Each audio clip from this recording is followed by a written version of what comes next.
Well, thank you for joining us for another podcast of Christina's Not So Broken Brain. I am so incredibly excited about our host today, or co-host today, which is Grant Harris. Grant has a very amazing background, expertise in neurodiversity in the workplace. And Grant, I would like for you to go ahead and introduce yourself. Hey, Christina, awesome. Thank you for allowing me to be here to talk about my not so broken brain. Yeah. Uh, it's an honor to be here with you and your audience. For those of you who don't know me, my name is Grant Harris. I identify as a cisgender Black man. I am also a person with a disability. I happen to be autistic. I describe myself as an autistic person. I am also a DEI practitioner. I'm a certified diversity executive. I am also a published author, a corporate board member, Mm. a podcast host. I'm a dad, husband, brother, et cetera, et cetera. I'm lots of things rolled up in one. I like to tell people that I'm an onion because I have multiple layers, but I'm an Mhm. onion without the smell. So that's how I like to describe myself. The work that I do, I've been able to do diversity, equity, and inclusion work on many levels, specifically with government, K-12, higher ed, and also in my freelance work. So I spend a lot of time working with nonprofits and organizations that are small to mid-sized, working with those leaders to help them move through what I like to call from compliance to community. Mm. We can talk about that more, but Yeah. in short, risk compliance is a fixed mindset to very much check the box when it comes to a DI perspective, and community is a growth mindset. And how do we give everyone in the organization the opportunity and the access to reach excellence? Because I'm about helping leaders reach excellence. So that's me in a nutshell in terms of what I do and how I do it, and very much looking forward to this particular conversation. I also spend lots of my time talking about neurodiversity in general, but specifically, I promote neurodiversity in the workplace from the boardroom to the mailroom because it's important. And I have been in those positions myself. And now I'm in a position to help organizations maximize that talent and those people within the workplace, whatever that workplace looks like, virtual, remote, hybrid, et cetera, does not matter to me. That's awesome. Thank you so much, Grant. I love what did you say, from the boardroom to the mailroom? Correct. That That's, is it. It's in every level of an yeah. organization. Neurodiverse people exist, and we can get deeper into stats and numbers and all that. But neurodiverse people have been around in the workforce for a very long time. And it's just now in the last 2 years becoming, I don't want to say a fad or a trend, but is a hot topic in Yeah. terms of how do we utilize these people in our workplace. They exist. Oh, I didn't know, but now you know, and when you know better, you should be able to do better.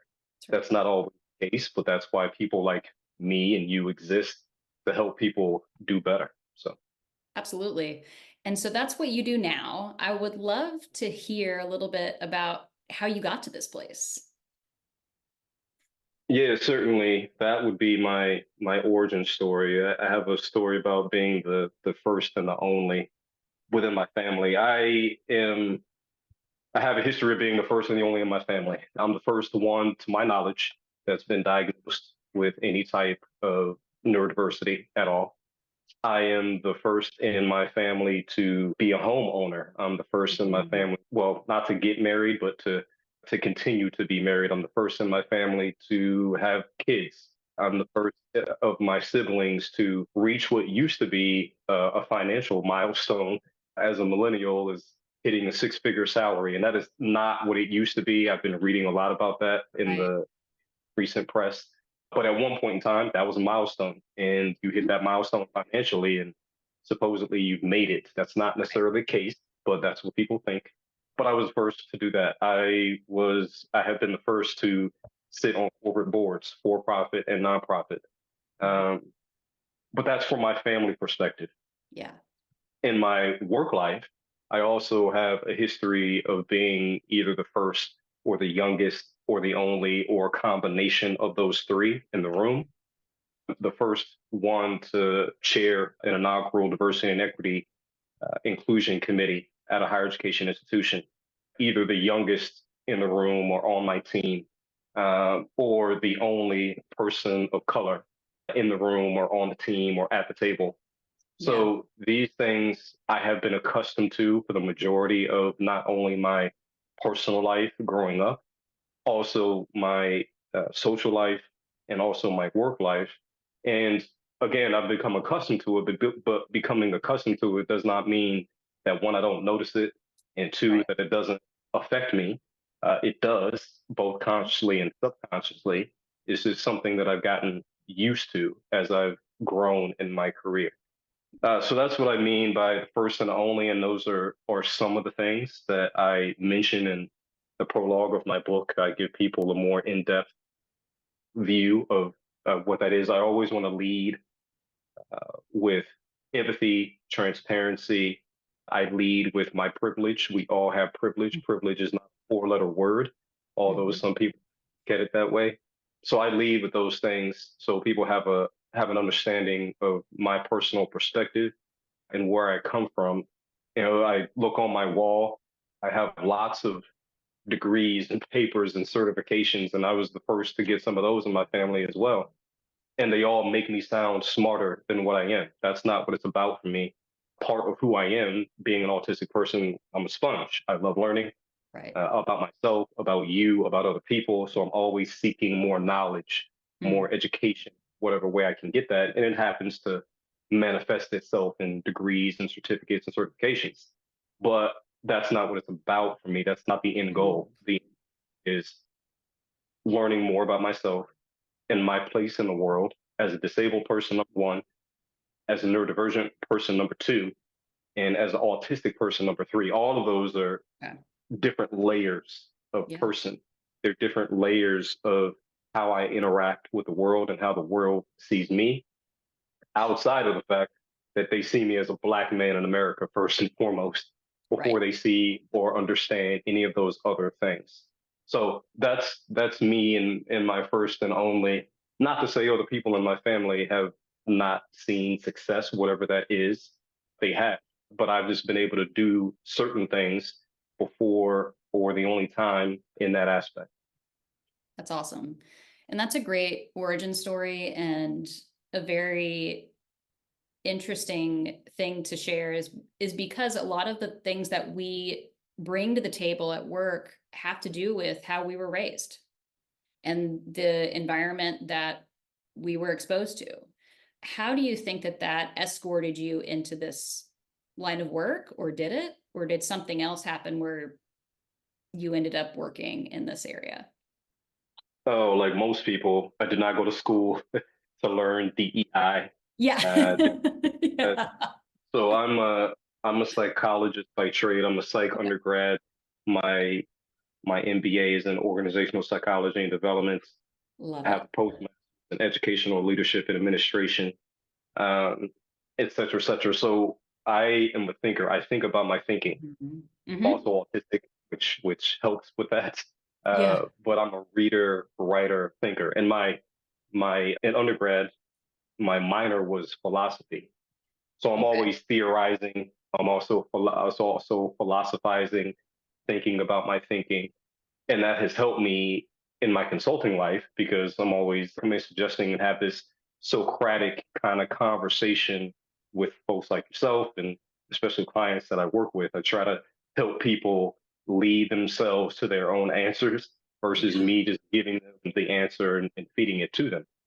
So that has been helpful in the line of work that I do, but I did not study diversity, equity, and inclusion. I was put in positions to informally do this work. Mhm. And then it rolled into doing it formally because I said, oh, I've done all these things by volunteer, by raising my hand, Yeah. or being in a position to say, oh, well, we might think about it this way, or we might try it this way, or that sentence doesn't sound so correct or not correct, but it could be much better. So these types of things led me to those informal roles which other people saw things in me and they were like, oh, well, why don't we do this or why don't we give him this opportunity? Until the last handful of years where obviously I have put pedal to the metal in terms of doing this work full on. And obviously, my diagnosis certainly helped with that. Becoming a person with a disability, part of a protected class, Mhm. learning more neurodiversity. My wife, I live with it day in and day out. My wife is ADHD Mhm. and has been for a long time. And in terms of she's been medicated for a very long time. Gotcha. My oldest daughter successfully battles anxiety and depression, and she's been medicated on and off. My other two kids, they're a bit young to get them tested for anything, but I would not be surprised if they popped up on a spectrum or popped up on a diagnosis. Mhm. So these things I have lived with personally. And before my wife and I were married, we dated for many, many years. So it wasn't new to me even before stepping into marriage. It just added a different layer with me being Yeah. autistic and those two types of neurotypes, Yeah. how they mesh and how they clash, and Yeah. all of her things and all of my things.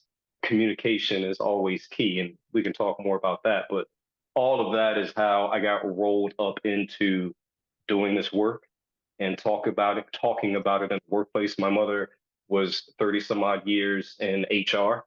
So I always grew up with her perspective. HR is great in lots of ways and not so great in other ways. Mhm. But I grew up with that in that corporate environment, which I also believe allows me to have those types of conversations at those Mhm. high levels and speak that language in a way that resonates with those types of leaders. And that's a really good point because one of the things that interests me in what you're saying is that you did industrial and organizational psychology, which is a hyper focus of mine. I don't know why I didn't go into it, but it's incredibly interesting the way organizations work and are structured and everything, right? And then I hear that you worked with government agencies and you worked with larger higher ed institutions.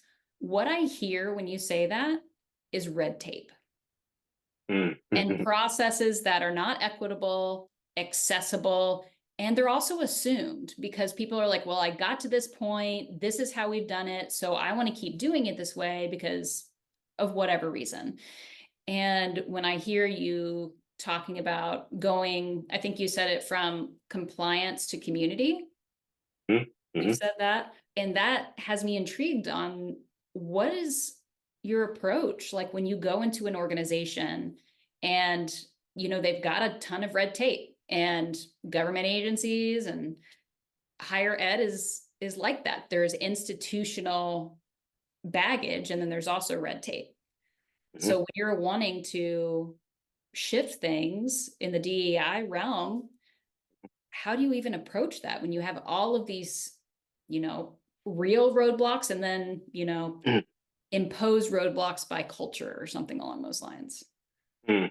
Great question. Appreciate that question.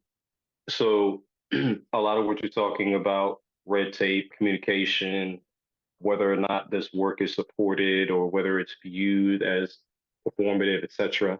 One, it starts with a conversation with the right person or people. Two, organizations and institutions did not get the way that they are overnight.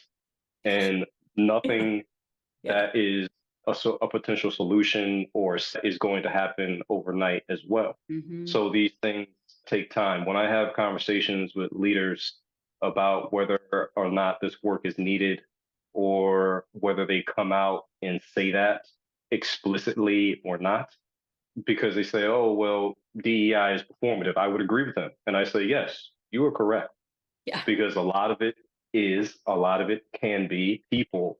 There are organizations that claim to do DEI work. And DEI, let me take a step back. Obviously, with the polarization of that term and people saying, I'm not going to say it anymore, I'm going to use a different word or phrase. Diversity, equity, and inclusion are three separate things, but they work together. Yeah. The acronym of DEI has been balled up and rolled up into this four-letter word, for lack of a better term, that people are afraid of, and that is where the fight is. Yeah. I'm not going to talk about that because it's a whole different podcast. Yeah. But this type of work, Hmm. this what I call organizational excellence, is that's what I call it because it's about being excellent. It's not necessarily about an ideology. It's not about a theory. These are hard, concrete principles, uh, tactics, strategies that have been proven over time in Hmm. order to take an organization from where it is now to where it can and should be. And that's what I like to call organizational excellence. So when I'm having those conversations, I'm not necessarily talking about, oh, we need to do DEI. We need to find out how your organization can be better and how can it achieve a level of excellence. Now, excellence needs to be defined. And Yeah. part of that excellence, part of that conversation is where I come in. It looks different for every organization, but that doesn't necessarily mean that we are just doing DEI because it's not a thing that you do. DEI is not a thing. It is a set of principles, actions, behaviors, and that's where the community comes in Yeah. because we're moving from an area of fixed mindset. This is the way I think. I think the way I think.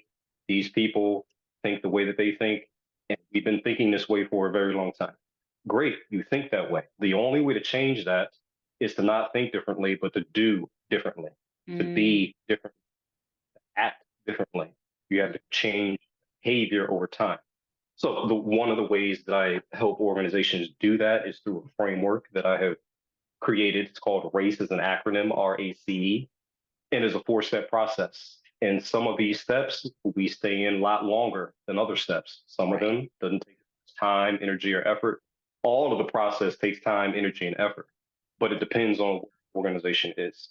But the first is to recognize. So recognize, acknowledge, cultivate, and engage. I talk about this obviously in my book. I also talk about this visually in a graphic on LinkedIn and on my platform so people can see it and digest it. But it's a cycle. And through this cycle, organizations achieve excellence over time. That's So I don't necessarily kick in the door talking about I'm the DEI whisperer at all, right. because that's not the case. It's how Mhm. can your organization achieve a level of excellence? Let's define what excellence is for you. And in my excellence across the board in the general term is that every employee, every staffer, whatever you call them, whoever works for you and with you has the access and the opportunity to achieve their full capacity. And Mhm. when people that work with and for you are achieving their full capacity, number one, and they feel like that they belong in that space, number two, then that is a general level of excellence, in my opinion. Yeah. Then we get into specifics, what that looks like, different industry, and all that kind of thing. But from a general perspective, people have the opportunity, the tools, and the resources they need to achieve their full capacity, whatever it is for them.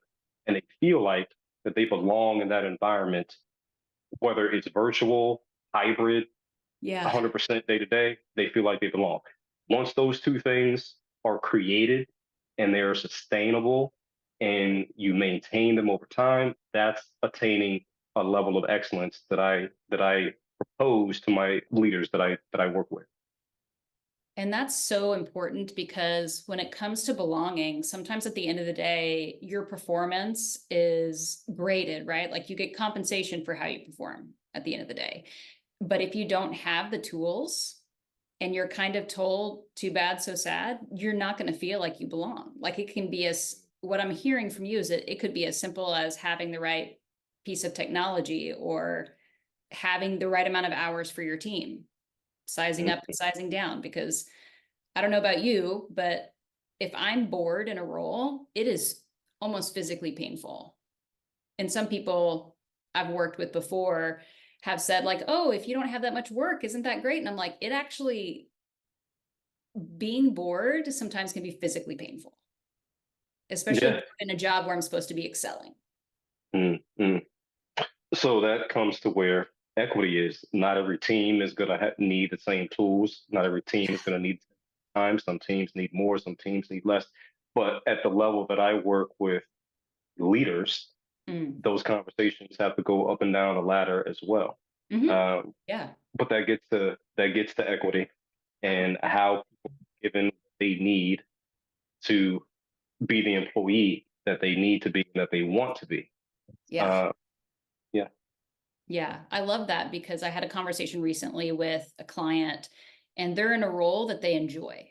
And they've been asked to go through leadership training and they're like, I am not at a season in my life where I want more responsibility. So it goes both ways, right? Like their company is pressuring them to, stand up and lead.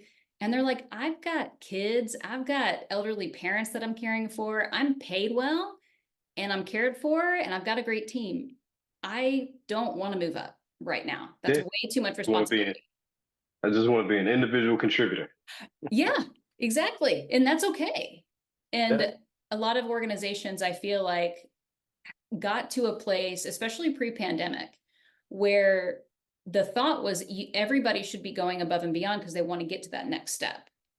And I Mm, feel like maybe it was the pandemic, maybe it was realization about work-life integration, not sure what the patterns are there. But I feel like certain people are now being able to say openly, I want to be an individual contributor. mm, And mm. I'm okay with And that. what is above and beyond? How do you define? What Oof, does that look? And oof. if someone chooses to go above and beyond for whatever that is defined as in their role, well, it should be okay for them to want to go above and beyond for the reasons that they want to. They Mm, just want to be a performer, a high performer, because it makes yeah, them feel good, because yeah. it fulfills them, because Mm, they set an example for their family. It shouldn't be that, oh, well, you go above and beyond just so you can get to the next ladder, the next rung on this ladder. That yeah, one, where is this ladder going? yeah, Two, how many rungs are on the ladder? Three, what if I don't have what I need in order to even climb that ladder? What if I slip on the way up? Does that mean I never get an opportunity to climb again? So ooh, all of these things are what organizations have set up and what leaders are perpetuating in mhm, their leadership cycles instead of, okay, Christina, this is what above and beyond looks like in this particular role. If you right, choose to go above and beyond, that's great. And we're going to keep giving you whatever you need to go above and beyond for the reasons that you want to, because it makes you feel good, right, because you can sleep well at night, or you want to go above and beyond because you want to get to that next rung. And if you want to get to that next rung, we're going to help you get there. We'll give you right. mentorship. There will be some sponsorship, which are two separate things that we could Mm, spend a whole hour talking about the difference between mentorship and sponsorship, but both of those things, in my opinion, need to be in an organization in order for it to be excellent. You can't necessarily have, you can have one without the other, but in my opinion, that's not excellence. That's right. like great. You got a piece of the puzzle, but you got to have both mentorship and sponsorship. It's about where that employee, and especially that neurodiverse employee, Hmm. what is the bar? Yeah, Why is that bar there? Okay, we understand that. If you want to go above that bar and just because you want to, yep. great. If you want to go above that bar because you want more in this particular trajectory that we have set up, okay, great. And we'll give you the supports that you need in order to do that. Mm. No one, no, neither of those employees should be looked at differently or treated differently. They should both be treated equitably based on what they are looking for their life and their career, etc. So I want to take a step back here for a second because you said a lot of things that make my brain go, yes, and so many questions. So sometimes when we talk about challenges that you just spoke about, when it comes to what Christina needs in the workplace, what Grant needs in the workplace, it's not always about what's fair, it's about what's equitable.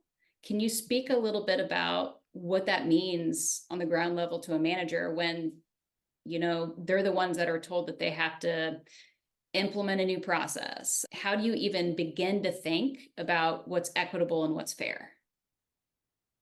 So when you're talking about middle level managers, I've had discussions and fireside chats about this.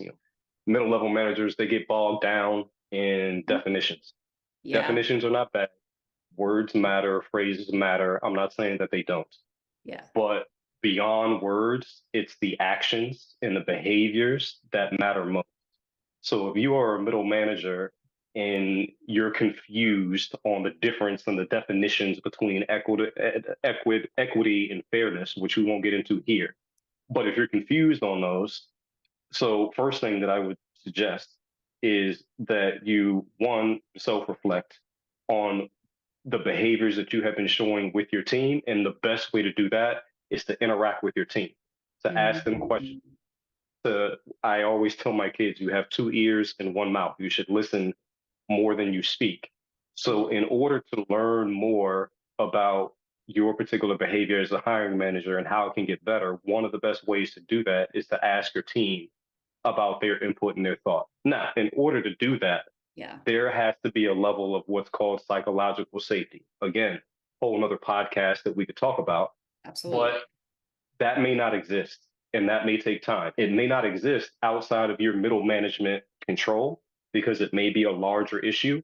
But what's within your middle management control is setting up that psychological safety within your team, within a group of the people that you manage, and starting from scratch and being open and honest and transparent and say, hey, I don't know what I don't know. I'm trying to be better for you. I want this team to be more efficient, effective, and equitable. And middle managers may not use those terms, but I want this team to be better. That's what I talk about. Teams should be efficient, effective, and equitable. But a middle manager say, well, I just want to be better. And I want to give you what you need to be better. Yeah. That's what it comes down to is how do we get better in having a conversation and listening to the people that are working with and for you to say, this is what I need in order to be better based on the parameters that are set up within the organization. So it just starts there. So if you're a middle manager, don't get bogged down in the definition between equity and fairness. You can show both of these things by being open and transparent and vulnerable to the people that you lead by asking them what they need, how they want to work, how they need to communicate, what their preferences are, having that type of communication.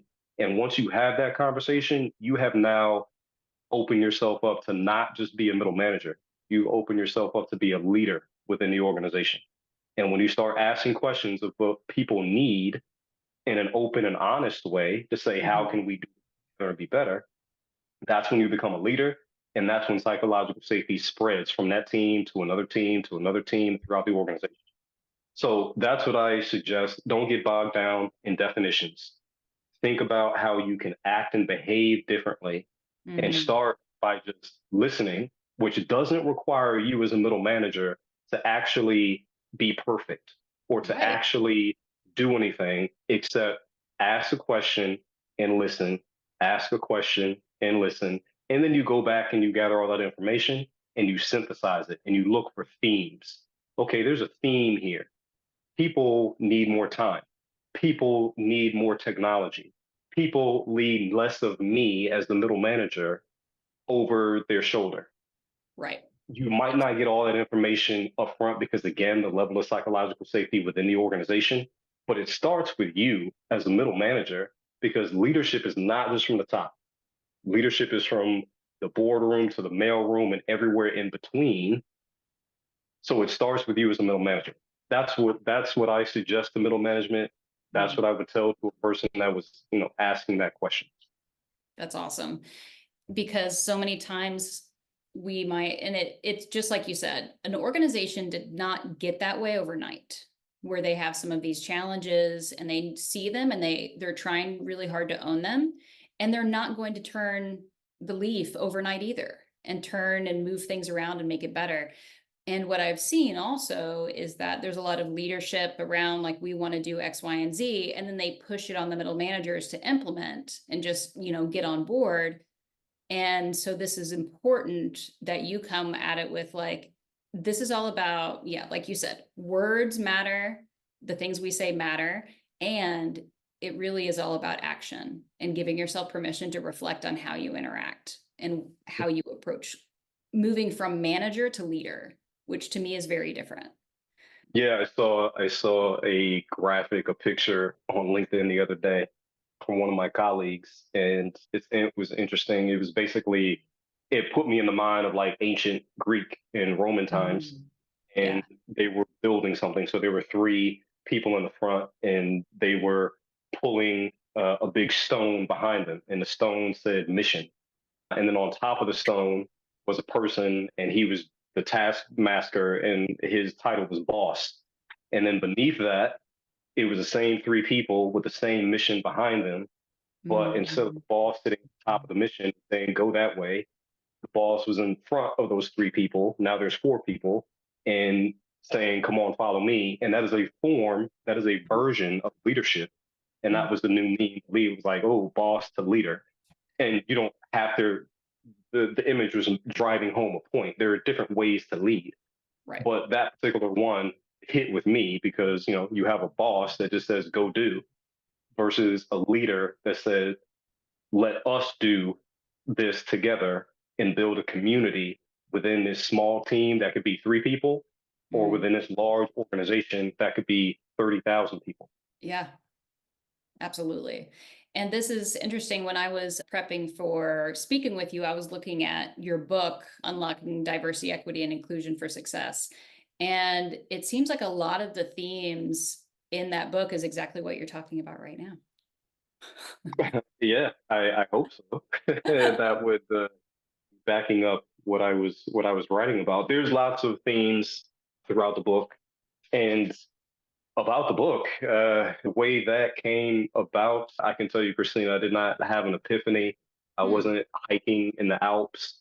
I wasn't on a pilgrimage. I Yeah, wasn't, none of that said, oh, well, I need to go write a series of books. That's not how most of life works. It it's didn't not. work for me in that way. I was looking for more work.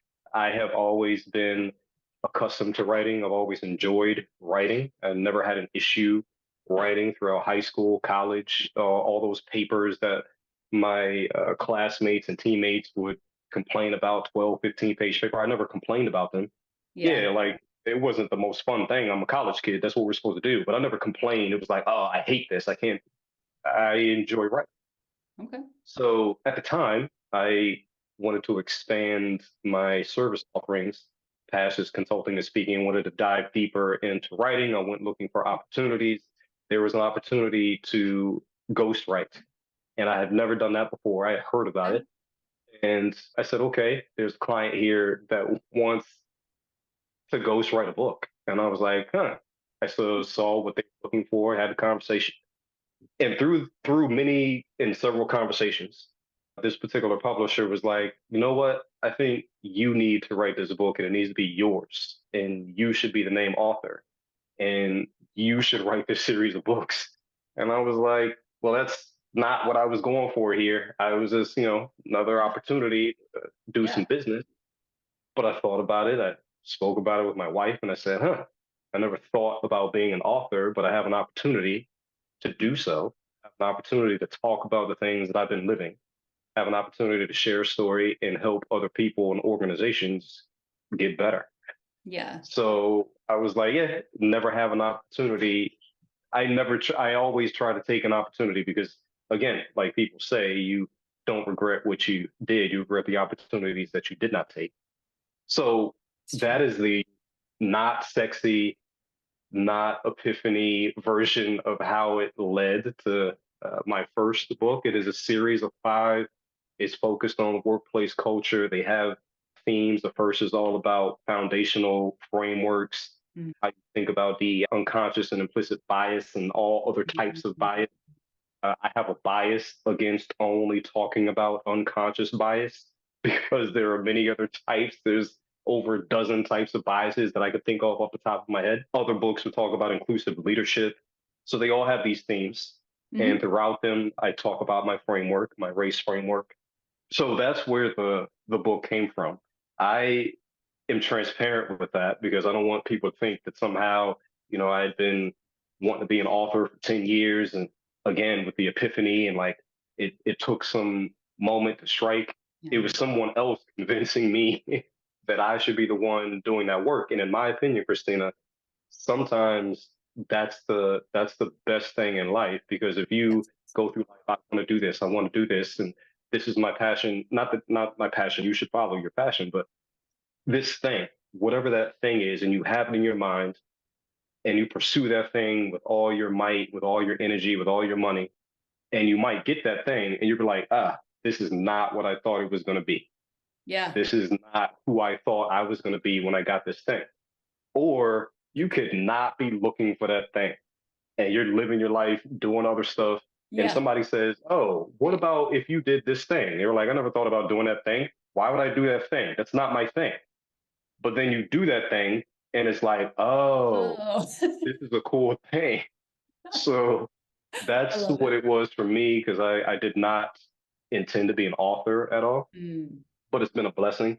It's been a challenge writing with a family and 3 kids. My wife runs an in-home daycare. I have multiple kids throughout my house all the time. But being autistic helps with that in terms of Right. my drive, my concentration, the way that I work, et cetera, et cetera. It's been a blessing, but it's also been a challenge. Yeah. That's amazing. And what I hear when you speak about all of that is that you continue to put yourself out there for opportunities and you Yeah, also take them into consideration. Even when in the past you might have been like, no, that's like you said, you never thought about necessarily doing this. You were looking into ghostwriting gigs because writing was, you're like, this isn't too terribly hard for me. It's like it's work, but I mean, it's not yeah, crazy.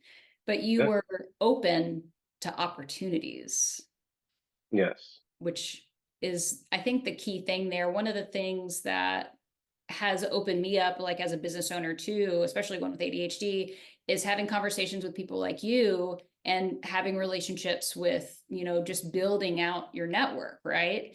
And it's made my mind explode. Some of the things that people first of all had the audacity to say to me, that's a different podcast, but the mm, things that people say to me and that inspire me into action. I'm like, because yeah, I never thought about doing a certain project that I'm working on right now that I'm hoping to like announce in a couple of weeks. It would have never crossed, you shouldn't say never, but it had not crossed my mind. yeah, And it's rolled seamlessly with this one future partner. And I'm like, how did I not see this? But they were the yeah, ones that were like, hey, I see us collaborating and partnering this way. And I'm like, huh. And it took me about 3 weeks to kind of wrestle it in my brain a little bit. And then one day it clicked and I could see what they were saying.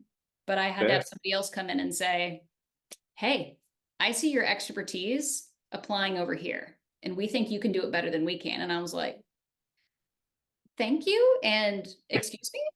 Like, Well, one, that's very exciting. I'm excited for you. Congratulations. I'm looking forward to that good news. yeah, And I would agree, being open opportunities. That's how you and I eventually met. I have what I like to call informational interviews all the time. yeah, Uh, I I like to spend time with people, getting to know about them. I am not a people person. My condition and the way that I think and the way that I live life, everybody knows that one of my common saying is that I don't like people that I don't know, which is true, yeah, but I put myself in those positions because I know it makes me better as a person.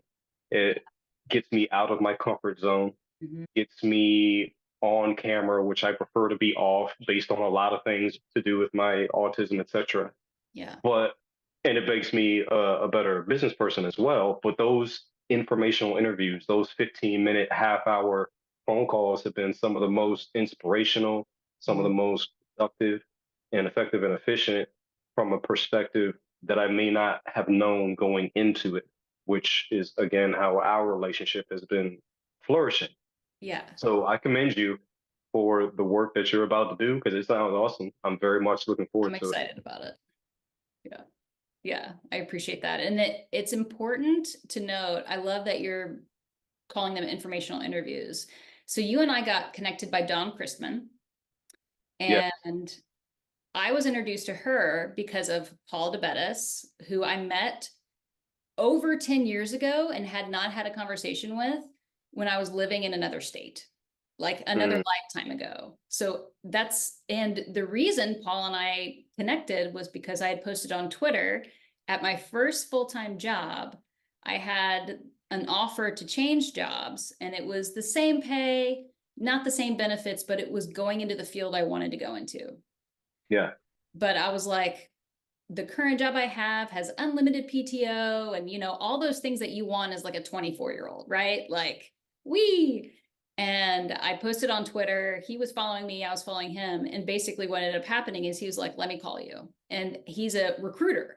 And he's like, let's talk through these benefits. And he took 20 minutes out of his day to talk to somebody Yeah. who wasn't paying him, who was new in the career world, to sit there and say, what are your priorities and your needs in your life right now? He's like, do you got kids? And I was like, no. He's like, do you have the money to travel and take that time off? Also, no. He's like, do you have elderly parents that you're taking care of, external needs that you need to be able to take afternoons off every couple of weeks? No. He's like, why do you need unlimited PTO? Christina, one, we sometimes these conversations go places, but I have been in jobs with unlimited PTO, and it's more prevalent these days over the last few years. Right. But one, I want to let all of your listeners know, don't take the unlimited Yeah. PTO. They don't have to pay it Don't out. do it. Don't do it. It sounds rosy. It sounds awesome. Oh, you can take as much Yes. time as you want. One, we're Yeah. humans in America. You're not going to take that time.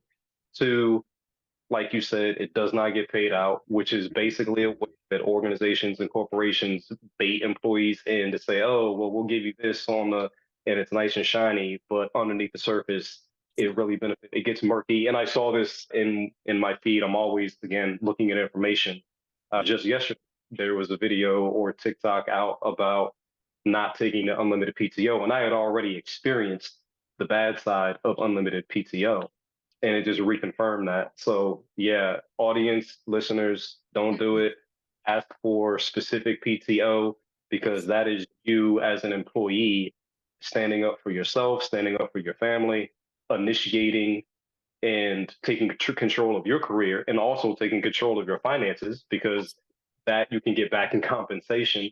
And I know that this particular podcast is not about that, but I run in organizations, and HR and benefits are part of organizations.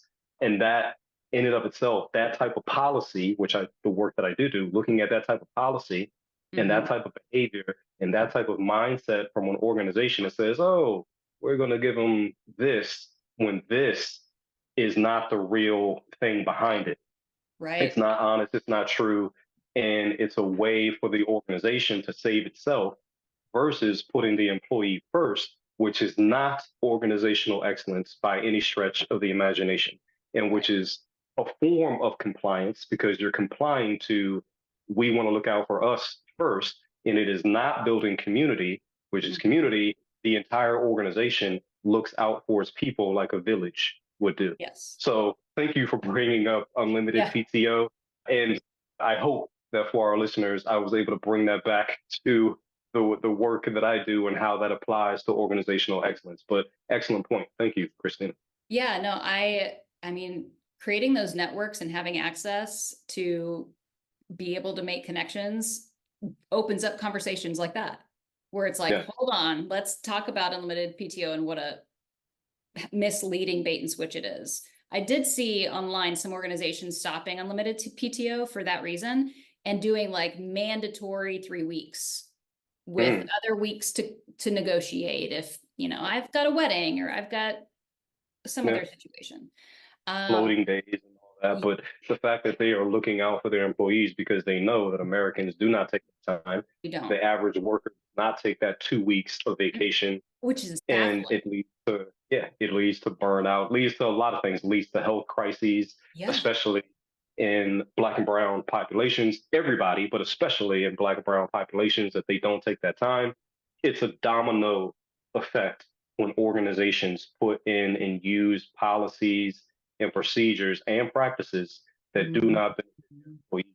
And it's great to hear, and not no policy is ever going to be perfect, and Right. all of that, but it's great Yeah. to hear that they're putting people, or they're putting their employees in a position that they have to look out for themselves. And when they do that, that is self-serving for the organization, because the organization knows if people take time and they take time off, they're healthier, they work better, and they're They- happier, and everybody exactly. benefits. The Yes, entire community benefits, not just the people at the top of the compliance chain. that's right. And that's wild too, because they've done studies on that, right? Where it's like the people who take time off, who have firm boundaries, are the most productive. Correct. Like, and a lot of people who have outside interests and pursue them are the most engaged at work because they have a life outside of it and their brains can switch around. The most engaged, also the most creative, or the Yes. more creative, because Yes. they are in experiences and things that they see here outside of work, and they're bringing it to their desk and to their team. They're like, hey, this connected over here.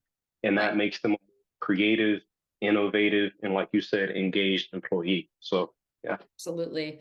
Something you said about when it comes to compliance and everything like that about the unlimited PTO reminded me about when I educate managers on opportunities on how to provide accommodations for staff and come up with ideas. They're like, well, I don't have the budget. HR doesn't have the budget. I was like, I get it. Not everything has to be a paid for accommodation.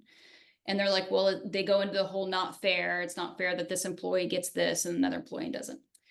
And so I asked them if they have any parents on staff. And they say, yeah, we've got parents on staff. I was like, do you ever let them leave early to go to child pickup or sick pickup? And then they work from home in the afternoon. They're like, yeah, of course. Like, we have to understand family first. I'm like, that's an accommodation. That is an accommodation that you are not paying for, that they might work one less hour. They're like, yeah, but they'll work more tomorrow. And I'm like, you are making accommodations already for staff Yes. informally. And Yeah. so because this person has ADHD or is ADHD or dyslexic, that's a bias that you have. It is. You feel like It the is. parents can have accommodations and this person is not allowed. Yeah. Yeah. And I know we're coming up on our time. I Oh, yeah. have gone through accommodations in my experience in the last few years of being diagnosed. You are correct. Most accommodations are cheap. Yeah. Accommodations can be had for as little as $50 Yeah. up to $5,000, Yeah. but the majority of them fall in that range. Yep. And they are also people that are asking for reasonable accommodations. It's Yes. part of a protected class. It's not about being fair or unfair. It's about sometimes you are supposed to check a box. Legally, this is supposed to happen. Yep. Legally, these people are supposed to get this. So that's not about being fair or unfair. If That's it's a right. reasonable accommodation, anywhere between $50 and $5,000, and that's the large range. But Yeah. most of them fall, in my experience, most of them fall between $50 and $500, Yeah. which is usually less than 5% of any type of operating budget within the organization. However, when you look at it from that perspective, giving people the accommodations they need or giving me the accommodations I need to be more effective and efficient is a form of equity without Yeah. saying so. And those people are people with a disability are part of a protected class and they have a right to those particular accommodations. But like you said, you can get creative with accommodations and it doesn't even have to cost you anything. It could be free. It's a form of accommodation. Yep. So anybody in a workplace can be accommodated. That's right. All employees can be accommodated. Some employees who have a formal disability might need more or different types of accommodations, and Exactly. some of them may cost something and some of them may not. However, if you don't accommodate people that are, excuse me, non-disabled, and if you don't accommodate people who are disabled, that will cost your organization.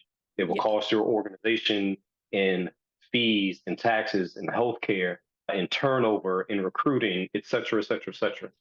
100%. So the minimal cost of an accommodation versus the maximal cost of the fallout from not providing those accommodations pales in comparison. Mm. So Yeah, it that's why we does. do what we do. Absolutely. No, 100%. And so we are towards the end where I like to do rapid fire questions. Yes, Cool. hit me. All right. Do you have hyperfixation foods? I do not, but my eating habits, I do eat on a schedule. Okay. I do eat. I do not understand people that forget to eat. It baffles me. My wife says it all the time. I Okay. eat on a schedule. Growing up, I had a steady diet of PB&J. I still do. when I was in college and I was getting ready for the football season, I ate like packs of hot dogs just on on a regular. So I'm not hyper fixated, but I do Mhm. not care about food as much as my family does. My Oh, families are okay. foodie. What did you order? What are you gonna get? How does it taste? Was it good? I don't care about that. Yeah. I'm like, I It's use a food as vehicle for fuel. fuel. Correct. Yeah. I look at it as fuel, and they're looking at, well, you eat with your eyes first. And I say, no, I eat with my mouth first. So I want my food to taste good. Like I Right. want Yeah. good food, but I don't care about how it looks, or I don't care what you ordered 3 weeks ago. I don't get excited because I'm about to eat. Not Right. nothing against people who do. My sister is like that. Other people are like that. Yeah. But that's me Not with you. food. So I don't have a hyper fixation, but I'm indifferent when it comes to food. That's fair. That's fair. I am one of those people that forgets to eat. So I have timers that remind me to eat Well, during yeah, the day. Yeah. I have lots of time. Yeah. Do you have any current hyper focus project or research that you're doing right now? Currently, I can tell you my hyperfixation will probably be flags. I enjoy flags. Anyone that knows about me and the fact that I'm autistic knows that I've memorized every flag of every country in the world because I like Ah, it's a common misconception. I'm autistic. I'm into trains. And I'm like, yeah. I've been on a train. I couldn't care less about trains in that way. And I'm not good at math, so I don't know like all the numbers and all that kind of thing. My memory is good. I can remember a long chain of some numbers, but I'm not good at math. But I do enjoy flags, and I did memorize hundreds of flags at one point in my life because I saw it as a challenge. In less than 30 days, I remembered all the flags of every country in the world. So that would be a fixation. Also, I am very much into tailored menswear. My wife would Oh, say I'm obsessed because I look at clothes more often than I should. Not as much more recently in life, but for many years when I used to be in that field, she would say that I was obsessed. So that's my hyper fixation between flags and menswear. that's cool. That's really cool. I love asking that question because it always gives you a different side of Yeah. person. So like my fixation food right now is what was it? Why is my mind blanking? Oh, it's actually PB&J, and I've been making Oh it and yeah, putting yeah. it in the air fryer for like 1 minute. So it's like the peanut butter is almost like sweet when it's Yeah. warm. So that's But been I my can tell you, I don't like. I am hyperfixated about how my PB and J is made. I do not like the way my wife makes the PB and she'll tell you. But like, she puts the bread in the palm of her hand and oh, like spreads it that way. And I'm like, don't touch the don't do bread. that. Just leave it. Yeah, don't touch it. Fair, I don't know. fair. So and then on top of that, she'll like smush it together when it's done. So there's like a handprint in the bread. Oh, And I'm like, yeah, yeah, don't do that. So it's more fair. of my thing is more of like how it's made versus the fact that I'm eating it. But like, yeah. So That's fair. Yeah, I have a very particular way that I want it made. So I'm yeah. with you on that. I'm jelly first. I know some people put jelly on both sides and Mm-mm. then they put peanut butter, but I'm jelly first, jelly on the left, peanut butter on the right, and it's got to be the right like consistency. So, but yeah, I'm a PB and J connoisseur from that perspective. Yeah. Side note on that, like I tried to do like organic peanut butter where they like stir the oil in, but Yeah, yeah, same. Yeah. it is good, but when you get to a certain part of the jar, it's just like hard, even though like you keep Do you stirring. turn it upside down? You turn it upside down. So you turn the jar upside down. You're going to get that. Eventually, you'll get that at the bottom. But you turn the jar upside down and you don't have to stir as much. So you turn it upside down, all that oil will like Like, mix and you get less of the hard stuff at the bottom. So turn your jar. I also use organic peanut butter that's not like Jif. Jif is like, but you mix it up. So yeah, turn the jar upside down, you'll get a better result. you changed my game. There you go. Like, oh my gosh. Yeah, I have a jar that I haven't opened yet. So I'm gonna do that when I finish my current one. Okay. Last question has to do more with, do you have any future projects you're excited about? Yeah, I'm continuing to write my books. Yeah. uh, but April is the big month for me coming up. This is my last podcast for March, but April is autism awareness. I choose to use, you can say either awareness or appreciation. I choose the appreciation. So April is Autism Appreciation Day. I do have on April 2nd, I have a podcast about autism in the workplace because April 2nd is World Autism Day. And then I Mm, have a webinar at the end of the month. I will also be hosting a week long Ask the Expert section in a platform called the DEI Hub, where I will take any question on a daily basis based around neurodiversity in general, but specifically in the workplace. And a couple other things in April when it comes to appearances and podcasts and spreading the word of this conversation about neurodiversity from the boardroom to the mailroom. So April is an exciting month coming up. that's a lot. That's amazing. Well, Grant, it's been wonderful to talk with you today. I sincerely appreciate your time, and I will include a lot of the things that you talked about as links in the show notes. So if anybody wants to check that out. And thank you so much. And I look forward to seeing how everything goes and staying in touch. Awesome, Christina. It was great to be able to spend time with you and your audience and your listeners. Thank you for having me and for the opportunity. I look forward to doing it again. Sounds good.